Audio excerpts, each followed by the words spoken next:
Woo! What's up, you guys? This is Oswaldo from Rock Entry. Welcome back to the channel. Today we're going to talk about 3 mistakes climbers make when they're training. So these are very common, you guys. Seriously, very common. Now, if you're making some of these common mistakes, this is what's keeping you from progressing. So it is very important, you guys. So let's get started. Mistake number 1, and this mistake makes sense when you're starting off, but it doesn't as you climb more. And it is hangboarding, campus boarding way too soon. And a lot of people have this mindset of, you know what? I need to build my finger strength. I'm weak, therefore I need to train finger strength. Especially when you're first starting off, your first couple of months. And it makes sense why you think that way at first, because you see yourself climbing, pulling a lot, and just using your fingers so much when you're climbing. So therefore you think if you can't do the climb, you're lacking finger strength. But as we know, if you watch my videos, that is not the case. You're either lacking body positioning, footwork, overall technique, and it's not finger strength that you're lacking when you're starting off. There's much more to it. And another thing, you build finger strength as you climb. The more you climb, the more finger strength you build, and the better technique, better footwork, and then you start noticing how important those things are. Now, the reason why I put this as number 1 is the fact that I don't want you to get injured. And I'm going to share with you guys a comparison of climber A, which is not experienced climber trying to do campus board, and climber B, an experienced climber doing campus board. So if you look at climber A, notice when it's doing campus, there's no control.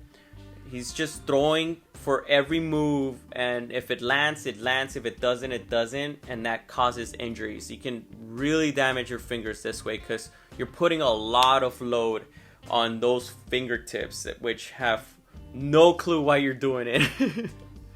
And climber B has more experience, and notice the control on each move.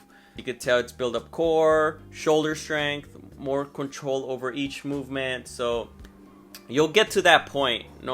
Just gotta be patient. You'll get to that point, and eventually you'll be able to train hangboarding and campus boarding. Don't rush it. All right, mistake number 2.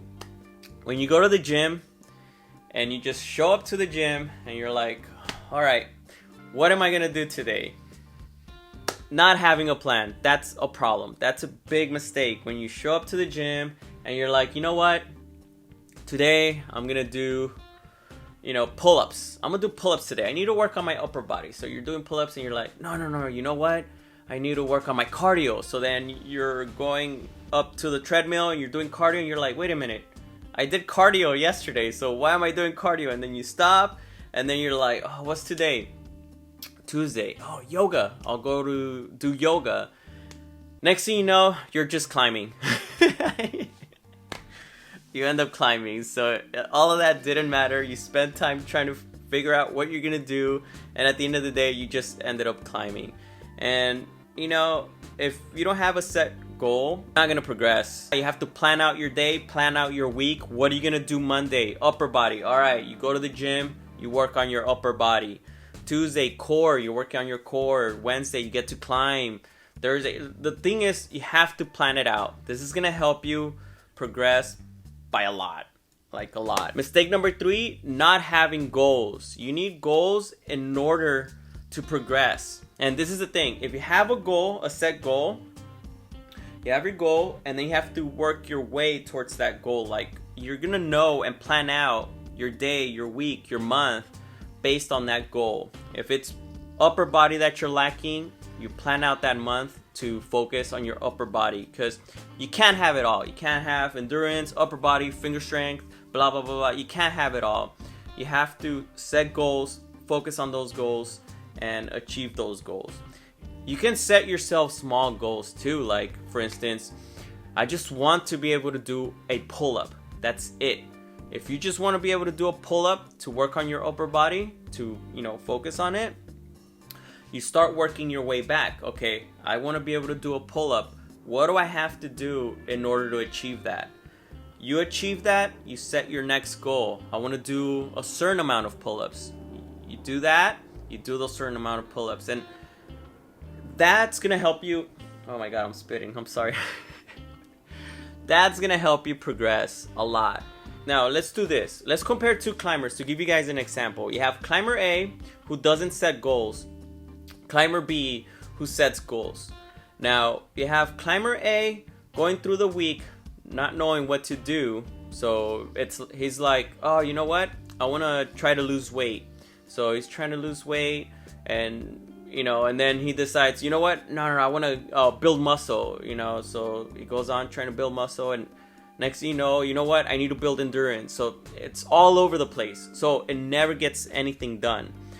Now climber B starts off with the goal of losing a certain amount of body fat or body weight. Let's say his goal is to lose 5 pounds. That's its goal. What is he gonna do to achieve that? Nutrition, calorie counting, hits, running, cardio. He knows what he has to do in order to achieve that. And then once he starts losing that weight, once he gets to losing 5 pounds, boom, awesome, progress. Unlike the other climber, no progress at all because doesn't have a game plan. So set goals is gonna help you progress a lot. Could be small goals. Again, I just want to do a pull-up.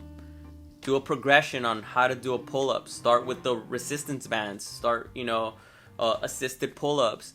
You want to lose weight. What are you gonna do to lose weight? You gotta eat healthy. You gotta do cardio, hits, lift weights. You gotta do whatever you gotta do to achieve these goals. Yes. Now, you guys, I have a bonus one for you. So this is number 4. Mistake number 4. Inconsistency. This is like a huge problem because no matter what decisions you make, let's say you want to get better at climbing, if you're not consistent in climbing in your skill, you want to get better at that skill. If you're not consistent, you're not going to get better at it. You got to put in the hours, you got to put in the work. Same thing with your training regimen, whatever it is. You have to be consistent in order to see progress. So make it happen, this is another thing. Don't wait for motivation too. Man, that's another tip. When it comes to motivation, people ask me, like, how do you get motivated? And seriously, I don't. Sometimes I don't. I just do it because I know if I want to see results, I just have to do it. If I wait for motivation, I'm gonna end up skipping days, slacking, first of all, because it's so easy to lose motivation on the things that you do. Depend on anything. Don't depend on motivation. Don't depend on inspiration or on anyone. Alright, you guys, I can keep going on this, but I want to keep this video short. If you enjoyed it, if you find it useful, please do hit that like button. Let me know in the comments below what other mistakes you see people making, so we can start a conversation down there in the comments below. Love you guys so much for watching, and I'll see you next time.